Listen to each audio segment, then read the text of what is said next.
मेरे पापा की तबीयत ख़राब थी तब खेसारी जी उनको भैया बोलती हूँ मैं। तो वो हमेशा कॉल करके पूछते रहते थे पापा से, पापा को के नंबर पे ही कॉल आता था, हमेशा पापा से उनकी हाल-चाल लेते रहते थे। तो जब वो इतने बड़े स्टार होके और वो पापा के यहाँ कॉल करके हमेशा तो पूछते। जी है गाइज, हम बात करने वाले हैं खेसारी लाल यादव जी भाई लोग। जो कि खेसारी लाल यादव जी बहुत ही दिल के साफ आदमी है दोस्तों। क्योंकि खेसारी लाल यादव जैसा हीरो अभी तक आप किसी भी इंडस्ट्री में नहीं देखे होंगे। मैं आपको बता दें कि काजल राघवानी जी और जो कि खेसारी लाल यादव पे दोष लगा रही थी, बिल्कुल गलत लगा रही थी दोस्तों। लेकिन मैं बात करने वाला हूँ ज्योति सिंह के बारे में दोस्तों।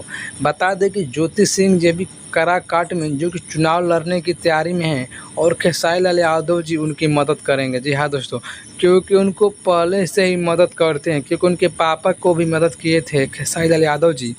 तो इसी को लेकर जो कि ज्योति सिंह जी ने बोला था कि जो कि खेसारी लाल यादव मेरे बड़े भैया हैं, क्योंकि खेसारी लाल यादव जो कि ज्योति सिंह को सपोर्ट करते हैं।